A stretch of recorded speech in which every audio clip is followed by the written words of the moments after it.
সুপ্রিয় শিক্ষার্থীবৃন্দ, কেমন আছো তোমরা সবাই? আশা করছি সবাই অনেক অনেক ভালো আছো এবং সুস্থ আছো। আজকে ইংলিশ ফার্স্ট পেপারের একটা ক্লাস নিব। তো তোমাদের এই ক্লাসে আমি রিলেশনশিপস যে ইউনিটটা তোমাদের আছে সেখানে ফ্যামিলি রিলেশনশিপ নামে একটা লেসন রয়েছে। সেই লেসনটা একদম শুরু থেকে শেষ পর্যন্ত প্রত্যেকটা লাইন ভেঙে ভেঙে অর্থ সহকারে তোমাদেরকে বুঝিয়ে দিব। তো এই ভিডিওটা না টেনে একদম শুরু থেকে শেষ পর্যন্ত সম্পূর্ণ দেখার চেষ্টা করো, কারণ এই ভিডিওগুলো যদি তুমি নিয়মিত দেখো তাহলে তুমি বুঝে যাবে যে কিভাবে একটা প্যাসেজকে ভেঙে ভেঙে বুঝতে হয়। তো এভাবে যদি বুঝে বুঝে তোমার প্যাসেজগুলো পড়া থাকে তাহলে পরীক্ষার হলে যে প্যাসেজ পড়ে বোঝার পিছনে আর এক মুহূর্ত সময় নষ্ট হবে না। প্রশ্ন পাওয়া মাত্রই তুমি জাস্ট দেখবে যে এই প্যাসেজটা চলে এসেছে আর তুমি অ্যান্সার করা শুরু করে দিতে পারবে। তার কারণ হচ্ছে এই প্যাসেজের সব কিছু কিন্তু তোমার আগে থেকেই জানা রয়েছে। তো চলো আর দেরি না করে আমাদের আজকের এই ক্লাসটি শুরু করা যাক। সবার প্রথমে যেই সেন্টেন্সটি রয়েছে সেটি এখানে দেখো কি বলেছে।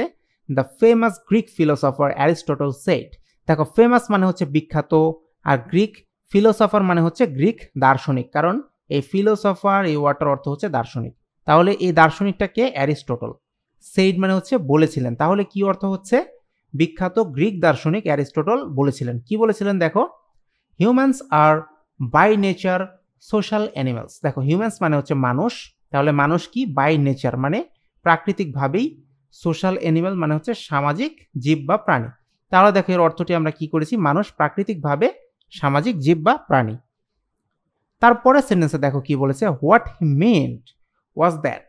তার মানে হচ্ছে দেখো, হোয়াট হি মেন্ট মানে তিনি যে কথাটা বলেছিলেন তার অর্থ হয়েছে কি। দেখো সেটা এখানে বোঝানো হচ্ছে যে হোয়াট হি মেন্ট মানে তার অর্থ ছিল কি ছিল? হিউম্যান বিংস মানে মানুষ, দেখো বলেছে বাই ইনস্টিংক্ট।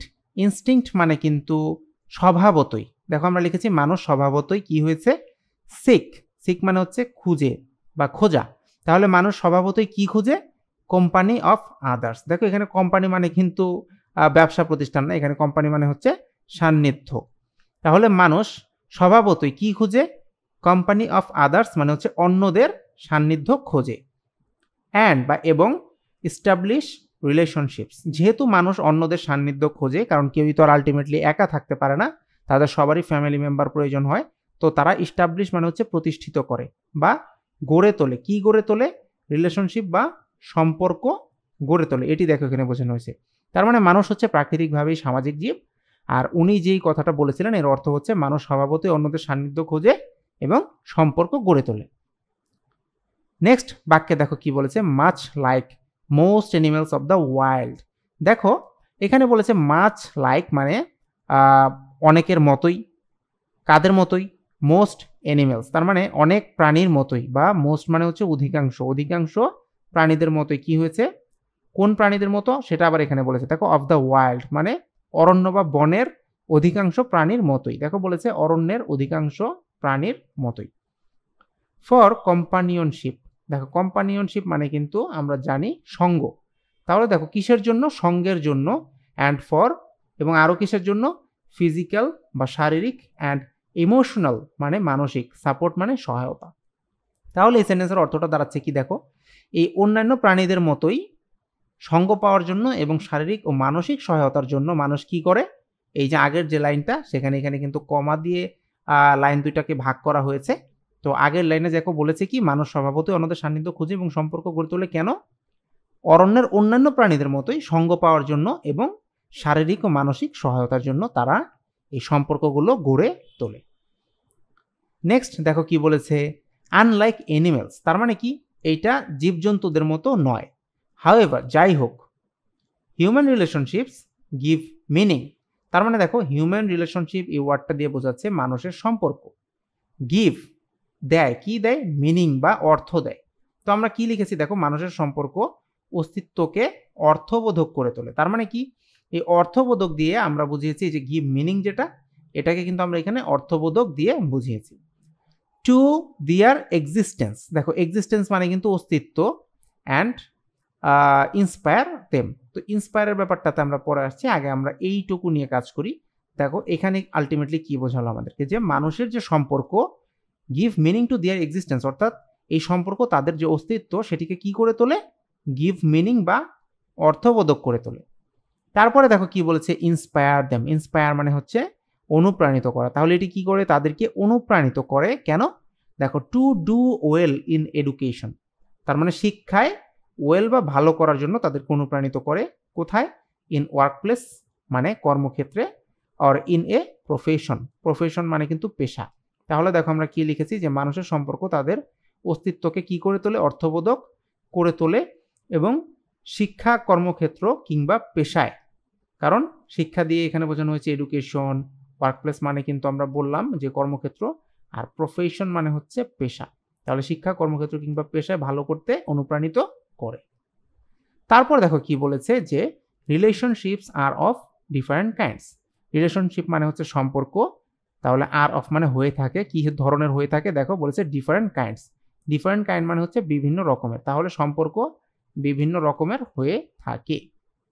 তো এই প্যাসেজটা কিন্তু দেখো খুব বেশি বড় না, কাজেই মনোযোগটা আমি মনে করি ধরে রাখাটা তুলনামূলক সহজ, এবং মনোযোগ দিয়ে পুরো প্যাসেজটা বোঝার চেষ্টা করো। একবার যদি তুমি এভাবে লাইন টু লাইন বুঝে যাও, দেখো আমি প্রত্যেকটা লাইনকে বাংলা করার পিছনে যে কারণটা রয়েছে সেটা হচ্ছে যাতে তুমি খুব সহজে বুঝতে পারো, এবং এতটাই সহজে যাতে তুমি বুঝতে পারো যে প্যাসেজটা যাতে তোমার মাথায় অবশ্যই সেট হয়ে যায়। তো আমি আশা করব যে তোমরা প্রত্যেকটা প্যাসেজ এভাবেই পড়ার চেষ্টা করবে, ঠিক আছে? এই লাইনে দেখো বলেছে সাম আর ফ্যামিলিয়াল অ্যান্ড ইন্টিমেট। দেখো সাম মানে হচ্ছে কিছু, তাহলে আগে যেহেতু আমরা রিলেশনশিপের কথা বলছি বা সম্পর্কের কথা বলছি, তার মানে সাম আর মানে কিছু সম্পর্ক, ফ্যামিলিয়াল মানে হচ্ছে পারিবারিক, অ্যান্ড ইন্টিমেট, দেখো ইন্টিমেট মানে কিন্তু ঘনিষ্ঠ, তাহলে কিছু সম্পর্ক পারিবারিক ও ঘনিষ্ঠ।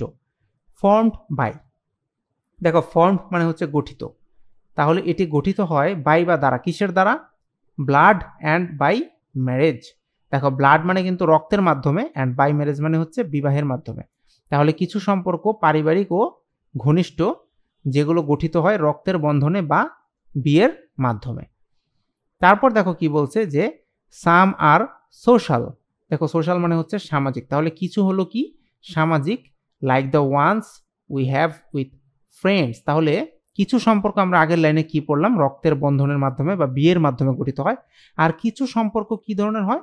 সোশ্যাল বা সামাজিক হয়। যেমন ones we have with friends, তার মানে একটা হতে পারে ফ্রেন্ডদের সাথে আমাদের যেরকম সম্পর্ক থাকে বা বন্ধুদের সাথে, and some are made in schools, এবং কিছু কিছু সম্পর্ক কোথায় হয়? স্কুলে হয়। হোয়ার বা যেখানে উই ফর্ম ক্লোজ বন্ডস, যেখানে তাহলে আমরা কি তৈরি করি? এই যে ক্লোজ বন্ড ফর্ম বা গঠন করি। ক্লোজ বন্ড মানে হচ্ছে ঘনিষ্ঠতা, তাহলে ঘনিষ্ঠতা তৈরি হয় উইথ বা সাথে, কাদের সাথে? দেখো ক্লাসমেট বা সহপাঠী যারা রয়েছে তাদের সাথে, অ্যান্ড টিচার্স, মানে কিছু সম্পর্ক হয়ে থাকে সামাজিক, যেমন বন্ধুদের সঙ্গে আমাদের সম্পর্ক, এবং কিছু সম্পর্ক তৈরি হয় স্কুলে, যেখানে সহপাঠী ও শিক্ষকদের সঙ্গে কি হয়? ঘনিষ্ঠতা তৈরি হয়। তারপর দেখো কি বলেছে যে রিলেশনশিপস বা সম্পর্ক ক্যান অলসো বি ফস্টার্ড। দেখো ফস্টার্ড মানে কিন্তু লালন করা, তাহলে এটা লালন করা যেতে পারে কোথায়? In work places. Work place মানে কি? কর্মক্ষেত্র, তাহলে কর্মক্ষেত্রে সম্পর্ক লালন করা যেতে পারে, এমনটি তো আর আমরা বলবো না। আমরা যখন গুছিয়ে ভাবানুবাদ আকারে বলবো বা বোঝার জন্য বলবো, তখন আমরা কি বলবো? যে কর্মক্ষেত্রেও সম্পর্ক গড়ে ওঠে। হুইচ বা যা মে কুইকলি চেঞ্জ। দেখো কুইকলি মানে কিন্তু দ্রুত গতিতে, আর মে মানে হতে পারে, তাহলে যেটি দ্রুত গতিতে কি হতে পারে? চেঞ্জ বা পরিবর্তন হতে পারে ফ্রম প্রফেশনাল টু সোশ্যাল। দেখো প্রফেশনাল মানে কিন্তু পেশাগত, আর সোশ্যাল মানে হচ্ছে সামাজিক। তাহলে এই যে কর্মক্ষেত্রে যে সম্পর্কটা গড়ে ওঠে দ্রুত, এটা কি হতে পারে? পেশাগত থেকে সামাজিক সম্পর্কেও পরিণত হতে পারে। যেমন তোমার কোনো কলিগস কি হতে পারে? তোমার ফ্রেন্ড হয়ে যেতে পারে, এরকমটা এখানে বোঝানো হচ্ছে। নেক্সট লাইনে দেখো বলেছে দেয়ার আর রিলেশনশিপস, অর্থাৎ কিছু রিলেশনশিপ রয়েছে also between human beings. Human beings মানে তো মানুষ, তোমরা সবাই জানো, অ্যান্ড অ্যানিমালস মানে হচ্ছে প্রাণী। তাহলে মানুষের সাথে কি রয়েছে? প্রাণীরও সম্পর্ক রয়েছে, এমনটা এখানে বোঝানো হয়েছে। আর তারপরে বলেছে যে বিটুইন চিলড্রেন, চিলড্রেন মানে কিন্তু শিশু, অ্যান্ড দেয়ার টয়েস, তাহলে শিশু এবং তাদের যে খেলনা রয়েছে সেগুলোর মধ্যে, that they can not part with. দেখো ক্যান নট পার্ট উইথ মানে পৃথক করা যায় না এরকম, তাহলে শিশুদের সঙ্গে তাদের খেলনাদেরও সম্পর্ক তৈরি হয়, যেগুলো থেকে তারা কি হতে পারে না? পৃথক হতে পারে না। তারপরে দেখো কি বলেছে অল দিজ রিলেশনশিপস, তার মানে এই সকল সম্পর্কগুলো কিপ আস। দেখো কিপ মানে হচ্ছে রাখা, তাহলে এগুলো আমাদেরকে রাখে ক্লোজ টু ইচ আদার, অর্থাৎ একে অন্যের কাছাকাছি যে আমরা থাকি সেটা কিভাবে হয়? এই যে রিলেশনশিপগুলো এগুলোর মাধ্যমে হয়। দেখো আমরা লিখেছি এই সমস্ত সম্পর্ক আমাদের একে অপরের কাছাকাছি রাখে। অ্যান্ড প্রোভাইড আস, দেখো প্রোভাইড মানে কি, প্রদান করা। তাহলে আমাদেরকে কি প্রদান করে, অল কাইন্ডস অফ সাপোর্ট, সকল ধরনের সাপোর্ট মানে কি, সহায়তা, লাভ মানে ভালোবাসা, অ্যান্ড অ্যাফেকশন মানে স্নেহ। তাহলে আমাদেরকে সকল ধরনের সহায়তা, ভালোবাসা ও স্নেহ প্রদান করে। তারপরে কি বলছে দেখো, a person who has no family, অর্থাৎ একজন ব্যক্তি, হ্যাজ নো ফ্যামিলি মানে যার কি নাই, কোনো পরিবার নাই, ফিলস, দেখো ফিলস মানে হচ্ছে অনুভব করে, কি অনুভব করে, দ্য পেইন বা কষ্ট অফ লোনলিনেস, দেখো লোনলিনেস মানে কিন্তু নিঃসঙ্গতা, অ্যান্ড আইসোলেশন মানে হচ্ছে একাকিত্ব। যেটাই বলি না কেন, কথা কিন্তু মোটামুটি ঘুরে ফিরে কাছাকাছি, হ্যাঁ, মানে একা থাকা সোজা কথা। তো এই সেন্টেন্স থেকে তাহলে আমরা কি মানে বুঝছি, দেখো যার কোনো পরিবার নেই সে নিঃসঙ্গতা ও একাকিত্বের কষ্ট অনুভব করে। আর তারপরে দেখো বলেছে যে there is no one to love or cry with him বা হার। দেয়ার ইজ নো ওয়ান মানে হচ্ছে কেউ নেই, টু লাভ, লাভ মানে হাসার জন্য, আর ক্রাই, ক্রাই মানে হচ্ছে কাদার জন্য, উইথ হিম বা হার মানে তার সাথে। তাহলে দেখো অর্থটা কি, তার সঙ্গে হাসার বা কাদার কেউই থাকে না। আর নেক্সট সেন্টেন্সে দেখো বলেছে when we share our joy with someone, তার মানে হোয়েন মানে যখন, উই শেয়ার, শেয়ার মানে হচ্ছে ভাগ করে নেওয়া বা ভাগাভাগি করা, যখন আমরা আমাদের জয় বা আনন্দ অন্যদের সাথে ভাগ করে নেই, ইট সিম্পলি রিডবলস, রিডবলস মানে হচ্ছে কি হয়, দ্বিগুণ হয়ে যায় সিম্পলি বা সাধারণভাবে। তাহলে আমরা কি লিখেছি দেখো, আমরা যখন আমাদের আনন্দ অন্যের সঙ্গে ভাগ করে নেই সাধারণভাবেই তা কি হয়ে যায়, দ্বিগুণ হয়ে যায়। এরপর দেখো বলছে and when we suffer a loss, আমরা যখন কি করি, একটা লস বা কষ্টে পড়ি, অ্যান্ড সামওয়ান শেয়ারস আওয়ার সরো, সরো মানে হচ্ছে দুঃখ, এবং কেউ যখন আমাদের এই দুঃখটা ভাগ করে নেয়, ইট লেসেন্স, দেখো লেসেন্স মানে হচ্ছে হ্রাস হয়ে যাওয়া বা কমে যাওয়া। তার মানে আমরা যখন কোনো কষ্টে পড়ি এবং কেউ আমাদের এই দুঃখ ভাগ করে নেয় তখন তা কি হয়, কমে যায়। এটি এখানে বোঝানো হচ্ছে। এখানে দেখো কি বলছে যে রিলেশনশিপস আর দাস নিডেড, দাস মানে কিন্তু এরূপে, তাহলে রিলেশনশিপ বা সম্পর্ক, নিডেড বা প্রয়োজন, ফর বা জন্য, কিসের জন্য প্রয়োজন, আওয়ার ইমোশনাল হেলথ, দেখো ইমোশনাল হেলথ মানে কিন্তু এখানে বোঝানো হচ্ছে মানসিক স্বাস্থ্য। তাহলে এই কারণে বা এই ধরনের কারণে, এখানে দাস দিয়ে বোঝানো হয়েছে এই কারণে, ঠিক আছে। তো এই কারণে আমাদের মানসিক স্বাস্থ্যের জন্য কি প্রয়োজন, সম্পর্ক প্রয়োজন। আর তারপরে দেখো বলছে কি যে টু বিল্ড রিলেশনশিপস মানে সম্পর্ক যদি টু বিল্ড বা তৈরি করতে হয়, দেখো সম্পর্ক গড়ে তুলতে হলে উই নিড আমাদের প্রয়োজন, টু হ্যাভ ট্রাস্ট, ট্রাস্ট মানে কিন্তু বিশ্বাস, অ্যান্ড রেসপেক্ট বা সম্মান। তাহলে সম্পর্ক গড়ে তুলতে হলে আমাদের পরস্পরের প্রতি বিশ্বাস এবং কি থাকতে হবে, সম্মান বা রেসপেক্ট থাকতে হবে ফর ইচ আদার, আমরা তো এটি লিখেইছি এখানে যে পরস্পরের প্রতি। And love where this is needed, এবং ভালোবাসাও থাকতে হবে, হোয়ার দিস ইজ নিডেড মানে যেখানে প্রয়োজন, কারণ নিডেড মানে কিন্তু প্রয়োজন। তারপরে বাক্যে দেখো বলছে কি যে we can not be shellfish, দেখো সেলফিশ মানে কিন্তু স্বার্থপর, আর ক্যান নট বি মানে আমরা পারবো না। তাহলে আমরা কি হতে পারবো না, স্বার্থপর হতে পারবো না। অ্যান্ড পজেসিভ, দেখো পজেসিভ মানে কিন্তু আধিপত্য প্রবণ, তো আমরা কি হতে পারবো না, স্বার্থপর বা আধিপত্য প্রবণ হতে পারবো না। ইফ উই ওয়ান্ট, যদি আমরা চাই, টু ইস্টাবলিশ মানে প্রতিষ্ঠা করতে, অ্যান ইফেক্টিভ রিলেশনশিপ তার মানে একটি কার্যকর রিলেশনশিপ বা সম্পর্ক যদি আমরা গড়ে তুলতে চাই, তাহলে আমাদের স্বার্থপর বা আধিপত্য প্রবণ হওয়া চলবে না, এটি এখানে বোঝানো হচ্ছে। তারপর বলেছে দেখো যে বাট বা কিন্তু, কোয়াইট অফেন মানে হচ্ছে প্রায়শই, উই সি পিপল আমরা মানুষকে দেখি, কোয়ারেলিং বা ঝগড়া করতে, অ্যান্ড ফাইটিং বা মারামারি করতে, উইথ বা সাথে, ইচ আদার মানে একে অন্যের সাথে, হুইচ অনলি ব্রিংস মিজারি, দেখো মিজারি মানে হচ্ছে দুঃখ, অ্যান্ড লস মানে হচ্ছে ক্ষতি, টু অল মানে সবার জন্যই। তাহলে এই সেন্টেন্সটা থেকে আমরা কি অর্থ পাচ্ছি দেখো, কিন্তু আমরা প্রায়ই দেখি মানুষ একে অপরের সঙ্গে ঝগড়া মারামারি করছে, যা সবার জন্য দুঃখ এবং ক্ষতি বয়ে নিয়ে আসে।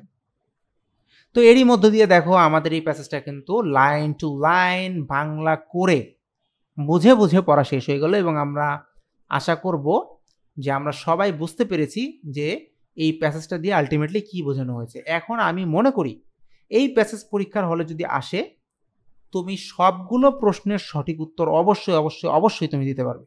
তার কারণ লাইন টু লাইন পড়ার মাধ্যমে এই প্যাসেজের যে মিনিংটা আছে এটা তোমার মাথায় সেট হয়ে গেছে। এখন তোমার যে কাজটা হবে সেটা হচ্ছে বাসায় তোমাদের যার কাছে যেই বই থাকুক না কেন সেই বই থেকে যে মডেল টেস্টটা রয়েছে এই প্যাসেজের উপরে সেটা সলভ করে ফেলতে হবে। তাহলে কি হবে, তোমার প্রিপারেশনটা অনেকটাই মজবুত হয়ে যাবে। তো আজকের মতো এই পর্যন্তই। যদি ভিডিওটা তোমার কাছে ভালো লেগে থাকে তাহলে অবশ্যই লাইক, কমেন্ট এবং শেয়ার করবে। আর যদি তুমি এই চ্যানেলে নতুন হয়ে থাকো তাহলে অবশ্যই চ্যানেলটিকে সাবস্ক্রাইব করে রাখো। কথা হবে নতুন কোনো ভিডিওতে। Till then thanks for watching. Tata.